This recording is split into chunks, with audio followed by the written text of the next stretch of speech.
তো বন্ধুরা, power music versus Totan music কালাকড়ি বক্স কম্পিটিশন রাত 10:30টা। এখনো কিন্তু দুটো সেটআপ সেই লেভেলের কম্পিটিশন করে যাচ্ছে।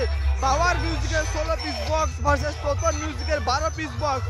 একমাত্র 100 হাতের দূরত্বে একদম মুখোমুখি কম্পিটিশন কিন্তু এখনো দুটো সেটআপ করে যাচ্ছে। হয়তো আর 1 ঘন্টা 2 ঘন্টা পরে দুটো সেটআপ হয়তো বন্ধ হয়ে যাবে, কিংবা হয়তো পাওয়ার মিউজিক বন্ধ হয়ে যাবে, এখনো হয়তো তোতন মিউজিক বাজবে। কিন্তু বন্ধুরা, তোমাদেরকে আরেকটা ইনফরমেশন দিয়ে রাখি, সেটা হচ্ছে আজকে রাতে কিন্তু পাওয়ার মিউজিক ফিটিং হতে চলেছে কোতলপুরে।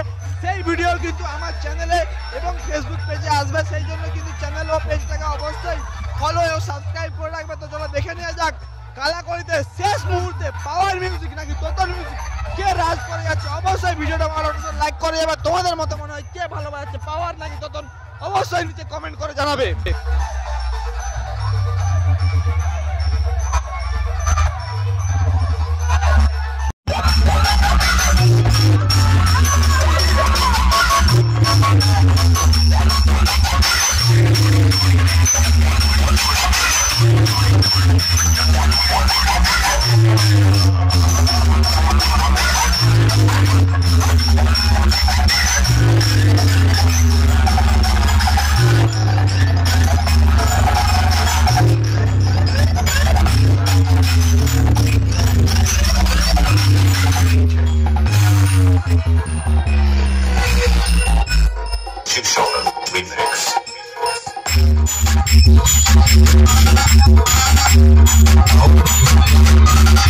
Remix.